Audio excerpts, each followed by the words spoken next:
In the previous episodes of the Bahamian Evolution docuseries Investigating Our Wealth, we showed the abundance of natural resources that the Bahamas has been blessed with as possibly the world's wealthiest nation.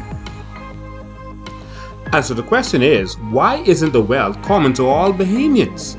In today's episode, in the grand finale of this series, Investigating Our Wealth, we are going to show you exactly why the wealth has not been trickling down to the people themselves. Why there's so much wealth out there in the Bahamas, but it's not actually matured. Ladies and gentlemen, you're going to hear from people in the industry themselves. You're going to hear from people in the Aragonite industry, and you're going to hear from people in the salt industry. And what they have to say may surprise you. We may have been looking at the wrong people as the enemy. We may have been looking at the wrong people as the persons at fault for what's been going on. Today, we're going to get a look from the inside. The last few weeks has been an amazing journey. Every week, we got to release a thrilling documentary that was powered by unquestionable documents. These documentaries have set the entire nation on fire. To be honest with you, we were prepared and ready for pushback from the industry because most business people don't like their secrets being revealed. But the truth was, we didn't get any pushback. There was total silence. No one in the industry questioned anything that we put forward, and it totally legitimized us. And then we had a press conference where we dropped a bomb. And after that press conference, the phone started ringing. People in the industry started calling. People who worked in the industry, people who were owners in the industry, people who had projects that they want to do. Everyone started calling us. And I don't know why. We even got a chance to speak with Cameron Simonet. Yes, the Cameron Simonet, who's planning to do some mining in North Andros. And he promised to show us their plans, to show us what they had planned for Andros. And he said that after seeing the plans that we would agree with him that his plans would be good for Andros and good for the Bahamas. And of course, as we expected, he was a no-show. So I take it that he doesn't really have good plans for the Bahamas based on his actions. And I again will caution the people of Andros to be very careful about what you're getting yourselves into. And remember, Andros belongs to all Bahamians and the Bahamas.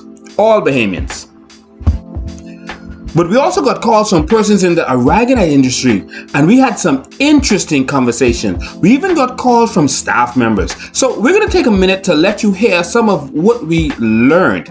These guys even turned over the document, the dreaded document, the infamous document that the government has been hiding from you.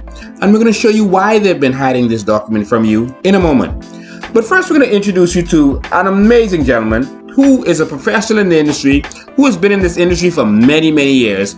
His name is Craig Curry, and he is a sought-after professional in the Aragonite industry. He worked the ships, he loaded the ships, he knows exactly how much Aragonite was put on those ships because he put them there, frankly. And so you're going to hear from him about his experience at Ocean Key.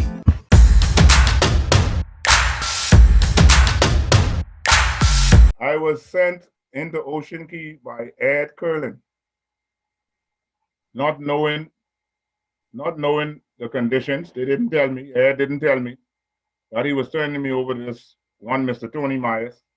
They sell me out like a slave. You know, I worked for at least 3 weeks before I get any kind of payments.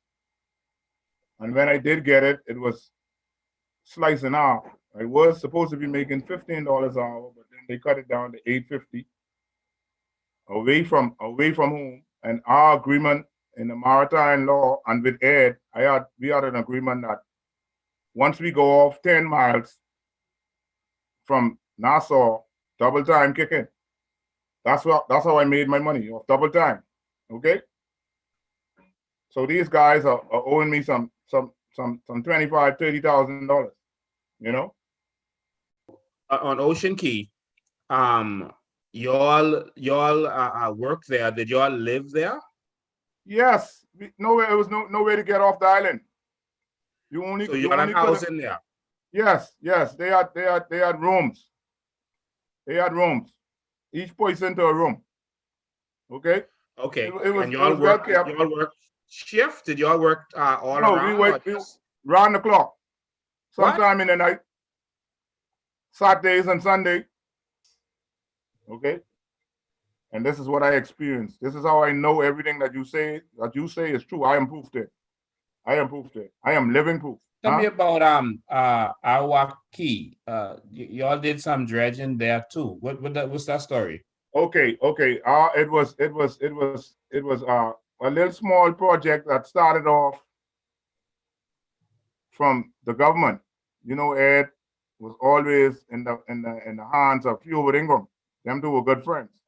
Mm-hmm. And they would always find ways to make little contracts, put little contracts for Ed, to make sure he all right. So we have the water tug that comes in at our key. The water port is there on our key, right? Water and sewage. Mm-hmm. That's where they bring in the water from Andres. Okay? And the water barge was having problem coming in because the mud and the moisture and thing that heap up, and it was touching bottom when it come in loaded. So we had to use big red and dredge it out. And we Right. started with something just dredging mud. It was just dredging mud until it becomes something spectacular. The guy came there from Atlantis and said, "Man, this is what I'm looking for. This is what I need. Something like this." Not knowing it was what he wanted, and we dug over $2 million worth of mud. Wow. That's what I dig for Ed Curlin. Over $2 million worth, me and Trevor. You know, and I wouldn't like to tell you the amount of sand I didn't dredge for Curlin, man. We start out dredging right in the back of Paradise Island, and then they had a problem with the environmental health. And y'all was dredging in the back of Paradise Island? Yeah. And they had a problem with that, and they made Curlin move, and we had to go 17 miles off from shore. Wow. So that means y'all didn't have a permit then? Man, Curlin do a lot of things without permit, man. Yeah, y'all dredged out to sea then, near Nassau. You can't see Nassau when we go to dredge. You can't see Nassau. We going heading to the Exuma Keys. Okay, so that's south. Okay. Yes, that's going heading out to Exuma Keys. Yeah, south. Okay. And, so what? Y'all find sandbanks out there? Yes, man. All of there's sand, brother. I dredge. We dredge. Okay, big red had an anchor, which we never had to use it. We use the anchor to just anchor it off at one point, and all we do is just let it swing. You understand me? So every day when you come, we dredge like 11, 1,200, 1,500 ton, 2,000 ton. Every other day, we get that. The less we will carry in is about 500 tons. That's the less every day. And this happened for a period of 5 to 6 years. Okay, so I am telling you the kind of material out there. So what did y'all do with the sand when y'all dredged it? We bring it into our key, and we had an organization set up where these are tugs and barge come from the United States, and we would load them up and they go. You understand? This happened. This been happening for years, man. And I heard that sometimes y'all would be out to sea dredging, and boats from the U.S. would meet y'all out to sea and take the sand right from out to sea. Yes, that's what we normally did. Okay. What? Yes, we normally did that. Ed had contracts, but I wouldn't say contracts. He had deals where people will require so much sand, and they just pull up with their tug and their barge, and sometimes it take us a day, half a day, to load whatever size barge they bring and how much amount they require. And just have us load them up, and they pull off and they go. Right out to Not into sea Nassau. without They ever even docking. huh? They ride out to sea without ever docking. Yeah, they don't come in. They don't come into Nassau. They come So straight to us. customs wouldn't even know about that. No, custom don't know nothing. Lincoln, I tell you, I know plenty things. Custom don't know nothing but these things. So Okay. based on what you witnessed with your own eyes, on Ocean Key of the sand, the Aragonite that was loaded onto ships, you loaded them onto ships. You would basically, in your estimation of me telling you that they would have made in the United States probably at least $3,500 dollars per metric ton. So based on that, in your estimation, would it be fair to say that these guys could have made billions of dollars? Yes, man. Yes. Yes. Yes. They made billions while I was there. In the short time I was there. Okay. Wow. If listen to me, if they could make 5 billion off Aragonite in 16 months, Of in 16 limestone. months, of limestone. What you think about the sand? Huh? They can make more of the Okay, then. Aragonite. Okay. The Ministry of Environment, Rumi Ferreira, said that the whole entire Aragonite industry is only worth $2.5 million. You were the person putting the Aragonite on the ships. Does that make any sense to you? Live from the pits of hell. And listen to this, Lincoln. He don't know nothing what he talking about because you could never, ever, ever bring a hole in the bottom of the sand and the bottom of the sand bank when you dig in.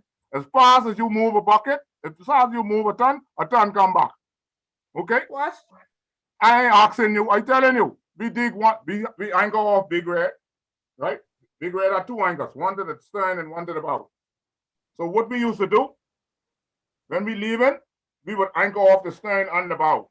When we come to dig, we will turn loose the bow, right?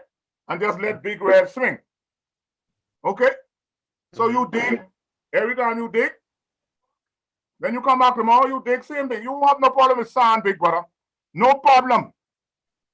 You understand what I say? So when he talk about sand, when you move sand and don't get replaced, he talking a bunch of BS. Trust me. I spoof. I could tell you what I know. Okay? We dig right in the back of Paradise Island for more than a year. Okay? You hear what I saying? Okay, so sand is a commodity that it comes out the ocean, brother, and the ocean loaded to the depths, loaded. Okay. So as someone who is an expert in this industry, who actually was a man on the ground and did the work in this industry, you feel that the Bahamian people can make billions of dollars from this? I'm feeling this, man. I know this. Look at Ed Curlin. Okay, look at Ed Curlin. He started off with one apartment and nothing, and now look what he have, millions. Okay, I work for the Moscow company also, big brother. You talking to a man who done been run. Okay, I sit with John and Johnny Bosco. I sit with them. As far as you know, of the big boys, who is in this business? Call the names of the people in the business. Well, the Moscows, they had the sand business first at Arawaki. It was named City Sand. Okay, then it was turned over to Country Sand, which is Ed Curlin, Moscow, and one more fella, one next fella. I can't remember his name. I should have it someplace, but I work for all of these guys. And then what happened is Ed outsmart all of them. Okay, Ed was the manager for those guys, and he outsmart them. The first talk they had was the name Lil General. Okay, I work on Lil General for about 4 years. All right, and that was belongs to Moscow, and this next guy, man, I can't remember his name. But anyhow, they were the 3 big guys in the sand business in the Bahamas, and only Ed them was digging sand at the time. As far as you're concerned, if we were to do a sovereign wealth fund and let this money go to the people of the Bahamas, the country would be in a good position. Lincoln, if we look at the people them giving us back the 6 cents a ton from when Pinland was trying, I think Pinland was just trying to be nice. He didn't know what was going on. He just said, we have nice beaches and we have a lot of sand. You guys could take a bit of sand to get your beaches together. That's Bahamians. That's how Yeah. we are. That's how we think. Okay? Okay? But we got outsmart from then till now. So after hearing that some ships actually just come and collect their sand out to sea and then go wherever they want with it, we wanted to know if there was accountability on Ocean Key, according to this witness. Yeah, to all those who need to know, my name is Craig Van Du Curry. I work down in Ocean Key, putting up a ship loader and dredging sand. In Ocean Key, I have never seen any customer or any government officials to came down there. So apparently, the government have no knowledge on knowing how much sand was shipped out of there. And I watch tons and tons of sand shipped out. I am a living proof of that. While we inspected his national insurance documents, we noticed something strange. That he's working for the same person, Tony Myers, but there were different companies involved. And so we were curious about that. So we asked him. Okay, Mr. Curry, I see here after you finished working for Tycoon Management, you work for a company called Marcona, Marcona Industries. Who owned that company? Who did you work for? Well, it was Tony Myers. Okay, that's Tony Myers. That's Right after that, I see a couple months later, the pay slip changed from Marcona to Ocean Key Limited. yes. Is that also Tony Myers? That's Tony Myers also. So you was working for Tony Myers, and the company that he was paying you from is Marcona Industries and Ocean Key Limited. Yeah, yes, sir. Wow, Yes, sir. I asked you that because in a newspaper report, he made it seem like he didn't start mining until later, until about 2012. And we see from you that he was, in fact, he had you hired and was paying you much before that. And so, Yes, so it right. seems like they were using a bunch of different companies. Different companies, yeah, different names. Wow. You know.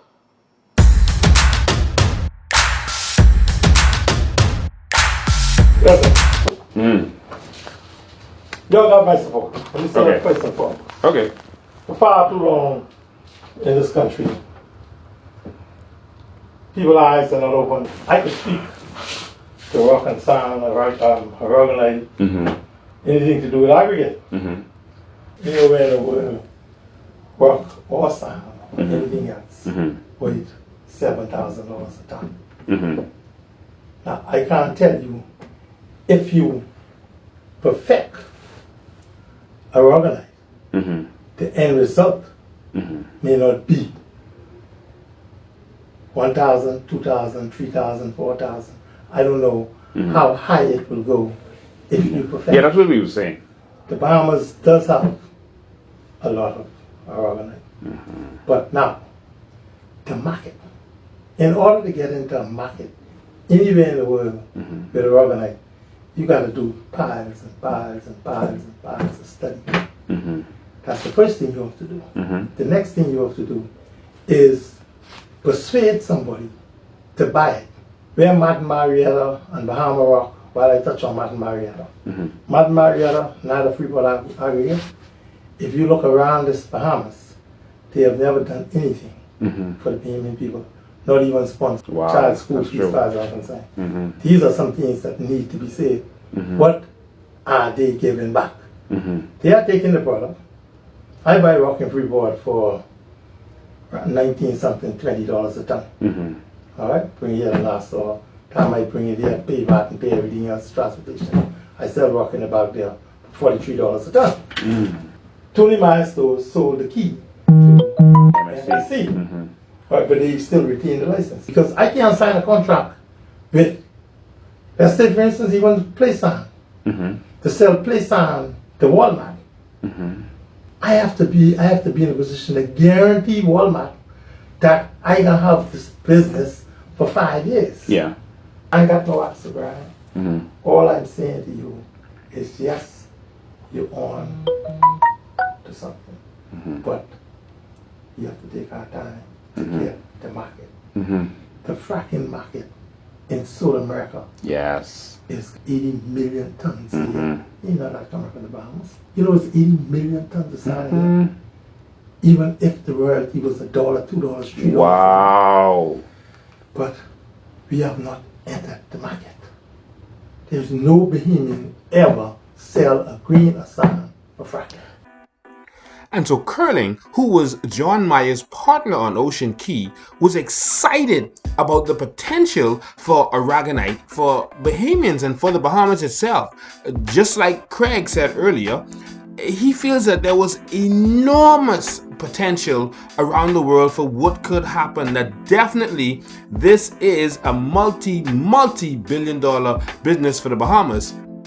And this industry could change our economy forever.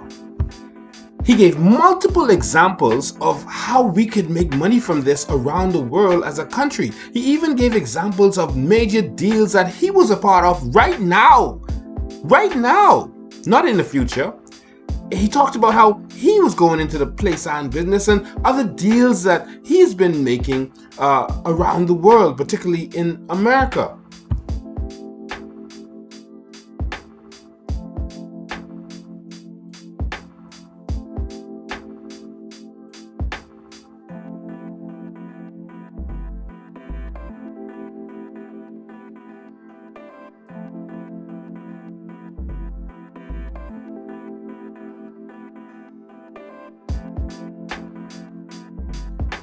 In his opinion, just like Celine Pinland, he felt that Aragonite is more valuable than gold. He went on that he wanted the Bahamas to know that the problem is not the people in the industry, not even the foreigner. He said the problem with the industry is the government. He said that the government is holding the industry back. He said, for example, if he wants to get a deal for his play sign with Walmart, it was difficult up to this time because the government was giving 1-year licenses, particularly to Bahamians, when with Walmart you had to get 5-year licenses. And so if you can't promise them that you're going to be able to supply this thing for 5 years, you can't get a deal with these mega companies like Walmart or Home Depot. Further, he said it's the government that's making these deals that don't benefit the Bahamian people, where we don't get much for our natural resources. He said that the investor is willing to pay, but it's the government that is not negotiating on behalf of the people. He said, look at it. Even the amount that they're supposed to collect, they're not even collecting that. The $2, the 6 cents, they are not collecting that. He said that he was even willing to build a scale to put it on our key so that when the sand and the Aragonite and limestone comes in, that the government could actually weigh it and know what's going on. But there was nothing. And so to prove to me how horrible the government is at negotiating on your behalf, he made a call to a partner and got me the document that the government doesn't want you to see, that the government doesn't want you to know about. And we're going to go to this document and you're going to see the kind of clauses that are put in these deals that are mind-blowing. And so isn't it absolutely amazing that a foreigner was willing to be transparent and give us the documents when our own government is being secretive and they don't want us to really know what is going on? Something is going on. Shouldn't they be transparent? Didn't they promise transparency? Shouldn't they be the ones looking out for Bahamians? Or is it that they have something to hide? Well, this is the dreaded document that persons have been calling for, and people have been saying release the documents. And guess what? Last week we even insisted that they release the documents. And here it is. This is the infamous lease from the government itself to Sandy Key Development Company. This lease was entered into with Sandy Key on the 20th of April in 2012. And you can look at the details of this lease. And as you look at the details of lease, you're going to see some very strange things in here that may shock you. And it's the terms that the government agreed to that was most worrisome for me.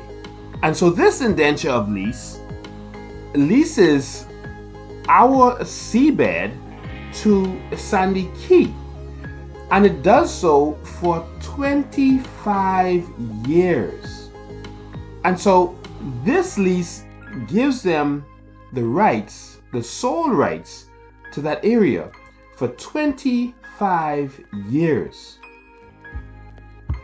And so to get access to 500 square miles, 500 square miles of our seabed to be able to mine, all they had to do was pay $7,500 per year. Of course, it increased from years 3 to 7. It goes up to $8,250. From years 8 to 12, it goes up to $900. From years 13 to $9,000. From years 13 to 17, it goes up. And so there's a scale. But this is nothing. The most that they will ever pay is $11,250 for the entire year to be able to mine this product worth billions and billions of dollars. In fact, based on their numbers, it's worth trillions. You can't even rent an apartment for $7,500 a year. This is mind-blowing. Who sat down with these people and agreed to this? I'm trying to figure out who are our negotiators. In addition, they paid a royalty of $2 per ton. Now, they reported in the media that their royalty was 5 to 10 times more than had previously been paid. But here we see that it's still $2 per ton. And so we don't know what it is that they were reporting and why that they would, reportedly lie to the media. But here we see that they paid $2 per ton. And if you continued, maybe this was the reason they said that they would be paying more, is because it says that a royalty computed at $2 per ton for the demised minerals exported from the Bahamas, encompassing the first 5 years of the lease, after which the royalty shall be computed as 10% of the sales price, with a minimum fee of $2 per ton, up to a maximum fee of $12 per ton for the demised mineral exported from the Bahamas. So in other words, they're saying that for the first 5 years, you'll just pay $2. After that, we're gonna add a little percentage on it to make it 10% of the sales price. But the max you'll pay is $12. So there's a cap on it. Who put this cap on there? Which one of our brilliant negotiators put a cap on there to stop us from being able to get a proper percentage? But here it goes. The percentage is deceiving, because if they sell to themselves through setting up other companies in the United States of America, then the percentage is null and void. Isn't this the same thing that Linden Pinland went through? Why are we making the same mistakes? Why are negotiations absolutely not improving?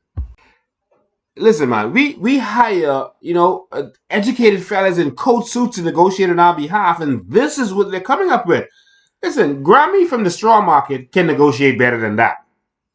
I promise you. And so this is a part of the lease that really bothered me and really distressed me, because it's our property, it's our land, it belongs to the Bahamian people that they were giving away. And look at this. It talks about the royalty records, and it said that they should keep an official registered office in Nassau, and of course that they should actually have audited records that they keep so that we can probably ascertain how much money was being made from this. So in other words, we have to just trust them. But as you heard from a witness on the ground, there was no one from the government there. So whatever they told you they sell is what you just have to take their word for it. What kind of accountability is that? But with this, it says that they should allow the lessor, which is the government, and any agents and contractors that they have for that purposes, to be able to inspect the accounts and the documents and everything else, and be able to take copies of that as they wish, to be able to see what the records are, how much of our Aragonite is really being taken out. But it says that the government should treat this information as confidential and shall not be disclosed to any other person. And so while our Aragonite is being taken out of the country, the government has to keep it secret as to exactly how much Aragonite is taken out and exactly how much is made from this Aragonite. Who signed this deal? This is treason. We should be living in an era of transparency, and if it's our Aragonite, the public should know. The government actually put in this lease that they will not tell the public how much Aragonite is being taken from this country. And we sit down and allow this abuse.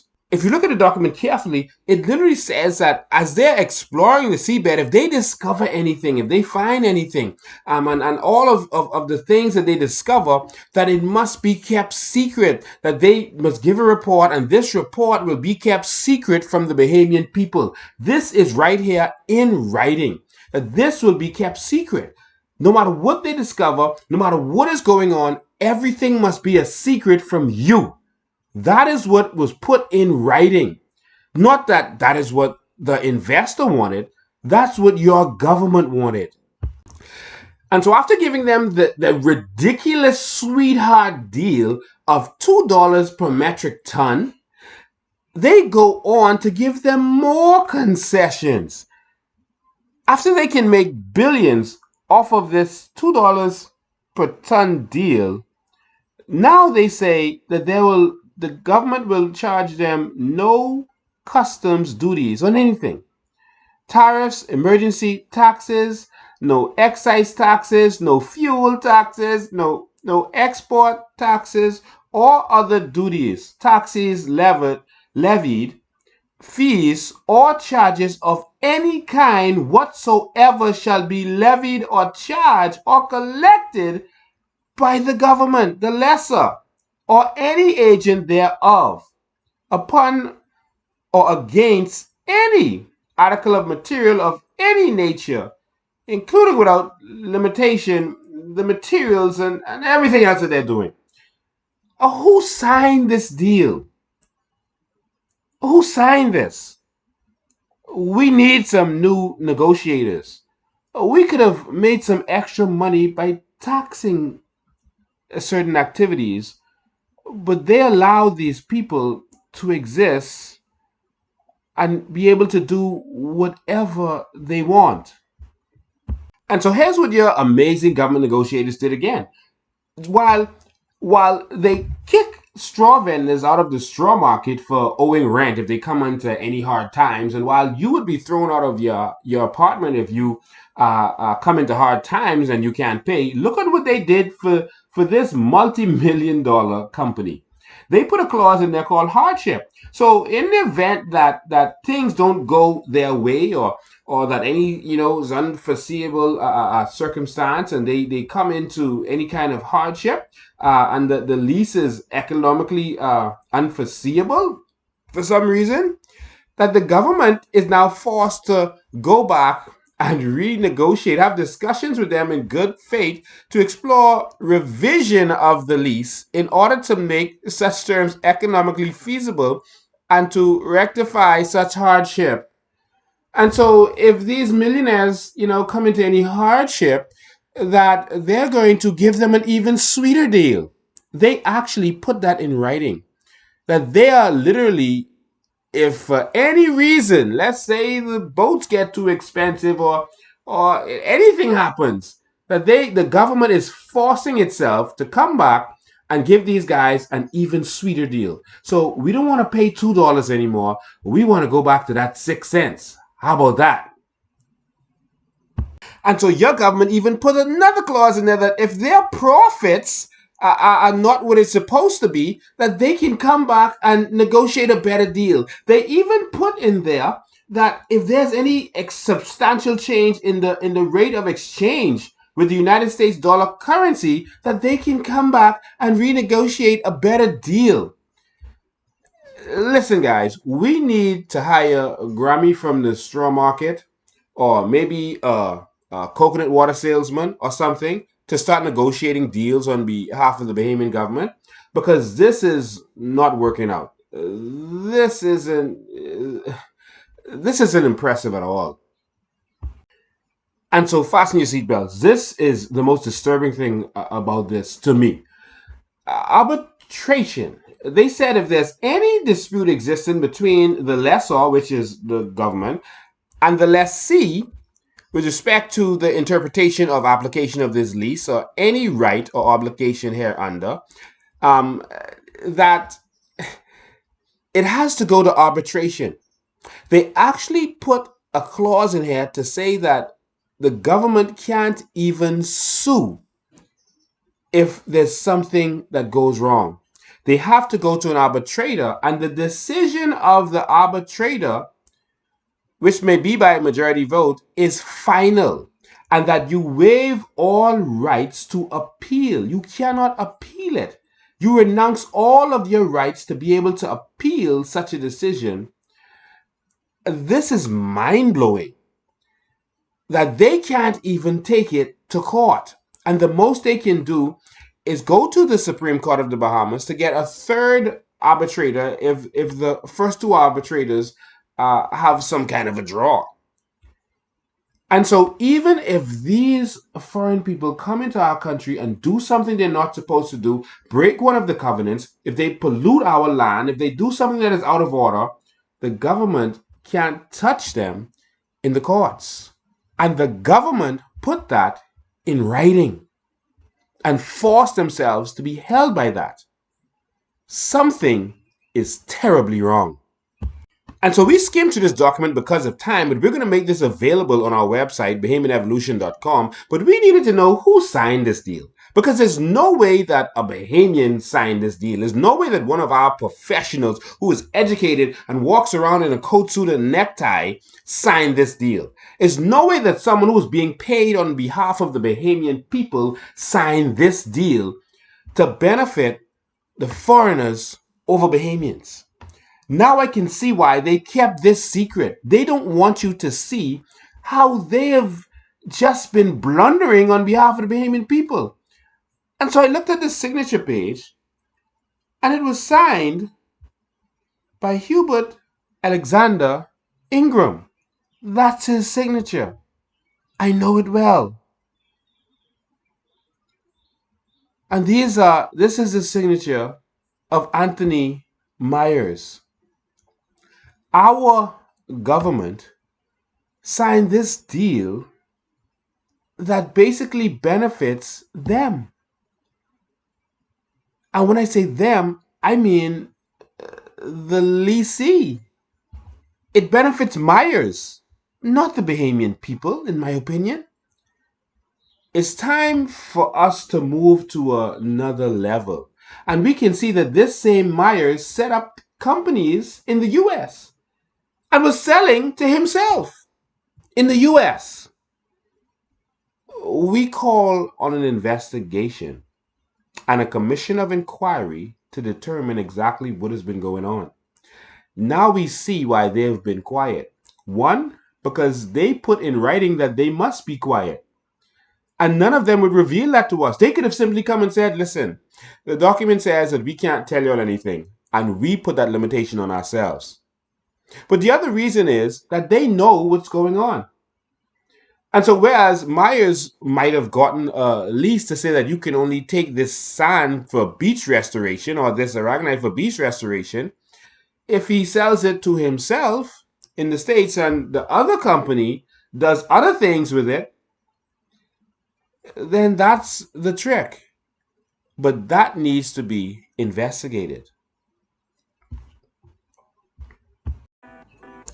So while as a people, we've been attacking or looking sideways at local and foreign investors for what's been going on, the truth is that it's our government that apparently has been to blame.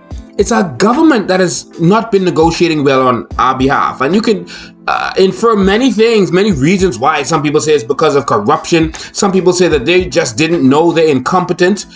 But whatever the excuse is, it's no excuse. It's time for something new. And so while there's a whole new world out there and all kind of opportunities for Bahamians, both local and individual, and in terms of our sovereign wealth fund, we keep putting governments in place that are thinking like they're still 60 years behind, 40 years in the past. And it's time to move 40 years in the future. We can do it. Is there opportunity in the Aragonite market? Of course there is. It is just as huge as those professionals you heard today has been saying. It's just as huge as the other persons who wanted to speak off the record have been saying. In South America alone, in Brazil, they do fracking, which is a new way that they drill for oil. And they use 80 million tons of sand in order to do fracking. If you only get $100 per ton, that's $8 billion. If you only get $50 per ton, that's $4 billion. If you only get $25 a ton, that's $2 billion, our entire year budget. There's huge opportunity out there. We just have to change our thinking and expand our horizons. And yes, Curling is right. We have to open up ourselves to the markets. In Singapore imported 59 million tons of sand from Malaysia, their close neighbor. They imported that because Singapore is constantly trying to grow their very small country, and they're trying to grow, and the only way that they can grow is to reclaim land from the sea. And they're trying to build another 20 square miles of land in the near future. But all of their neighbors have stopped selling them sand. When they started the process, they were paying $5 a ton for sand. They went up because they needed it so much. They went up to $190 per ton, $200 per ton for this same sand. They are willing to pay whatever they can get, especially because of the fact that their neighbors have decided to stop selling the sand to them. This is a major opportunity for the Bahamas.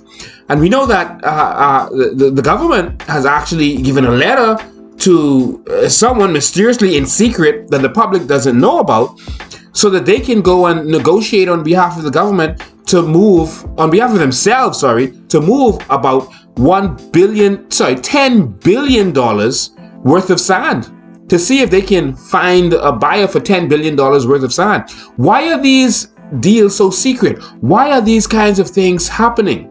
It's time to empower our people.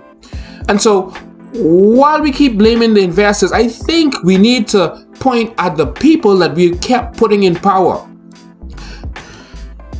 We kept getting so many calls from the salt industry and people in the salt industry, people down in Inagua, saying that they want their voice to be out. They want us to pay attention. They said, don't forget us down here with this salt thing. And so they decided to send us, a message. They decided to talk to us and tell us what's really going on down there. And they feel that the Bahamas has been ripped off, not because of the company, but because of the governments have not taken this seriously. As for molten salt that is currently located in Great Inagua, the island is uniquely situated on the equator line, resulting in a lot of sunshine and very little rain, thus making the production of salt very profitable. The company estimates the production of about 1.2 million tons of salt per year. The government should receive hundreds of dollars per ton. This is our natural resources. Molten salt should be contributing to the development of Inagua, which has not been done for the last 15 years. This company has government concessions for everything. Morton only sells salt to their company in the United States, who in turn sell the soil on the open market. The government is not fully aware of the amount of soil being exported out of the country. The country could be getting undercut. They are the only major employment on the island, resulting in the employee being fired or mistreated on the job if they don't comply with the company's commands. As for the land Morton has control over, it is leased, which means it is owned by the Bahamian people. They are dumping waste products into the land, resulting in the land becoming useless. In addition, ships coming from the United States with waste product that they dump overboard into the Bahamian waters. This cannot be done in the United States. Why is it being done in the Bahamas? The government need regulations to oversee this company's practices, environmental health and labor, just to name a few. It calculates, like, let's just say there's a boat that comes here with 50,000 tons. Then that means that they're going to pay something like 50,000. 50 to 60,000, 500 to $600,000 for that. But because it's the maximum ceiling on that, it'll only be $500. Jesus. Wow. Yeah, so they're pretty much getting away with murder now. Here's the funny part. Morton doesn't really have an agreement with the Bahamas. They operate under the Agriculture and Manufacturers Act. The PLC came to realize that when they were in office the last time, and they started to negotiate a new contract with Morton to pass the way forward. But election happened, they didn't get it finished. There was a lot of distraction towards the election time. They never got the process completed, and so an agreement was never reached at Agriculture and Manufacturers Act, which is a generic act. Yeah. So they just do, and they add other stuff to it, like when they get their yearly bonds and stuff signed, they would say, and it also includes this, and also includes that, like, trucks for managers which are not in the act, they would say that that's also included in that. Okay. And other perks and stuff, they would just add, like, just a handshake thing. There is no written act at all for it. Wow. Originally, the handshake would have included Morton being responsible for water, providing water for the people, for providing electricity for the people, for Morton fixing the roads and everything. But so far, Morton has turned all of those responsibilities back over to the government. But they're still getting all the benefits, but they're bringing in all of their goods duty-free. Wow. The entire process. So they make nothing in terms of major contributions to the island. Wow. I mean, on-record customs collect something like $3 million a year from them. But that's a drop in the bucket compared to how much billions the company is worth as a result of the salt that they get from Inalgo. They have consistent clients like Northern America, like Canada, Iceland, places like that. They provide road salt for them for the snow. They provide salt for chemical plants that work in chlorine plants, saline for the hospitals,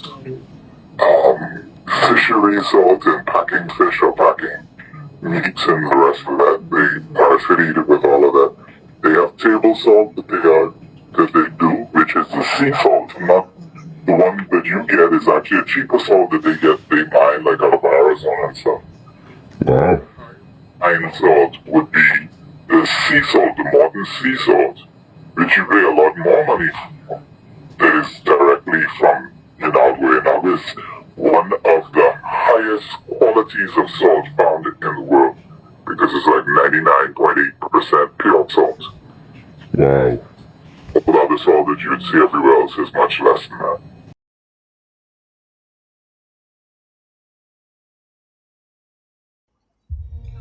In the last several weeks, we set out on a mission to transform the mind of the Bahamian people, for new Bahamian people, for Bahamian people that is aware, that knows what's going on, for Bahamian people that are informed.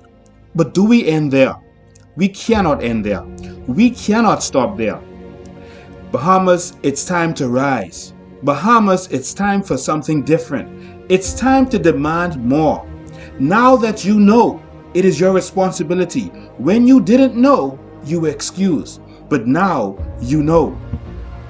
And so now we move from information to action. Bahamian Evolution, along with others who've decided to join with us, we call ourselves Team Sovereign Wealth. We are headed to the streets next week. We're having another press conference on Wednesday. This time, we're making a major move. Next week, Wednesday, at 10 a.m., we are going to change the Bahamas.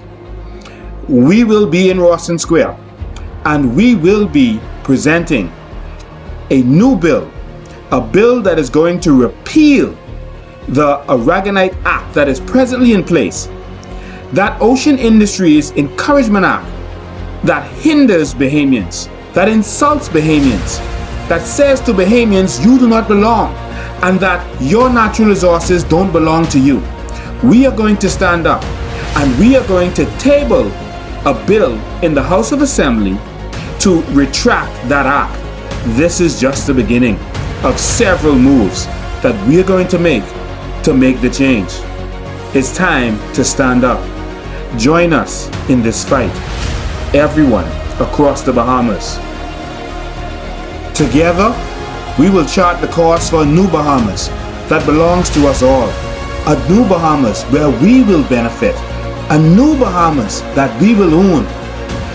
We're doing this in honor of our parents and grandparents who worked and sacrificed for us to give us the knowledge and the education to be able to get where we are today. We're doing this for us and for our generation. We deserve it. To honor our parents, this is what they would have wanted. We are doing this to secure a future for our children and their children. Bahamas, enough talk. It's time for action.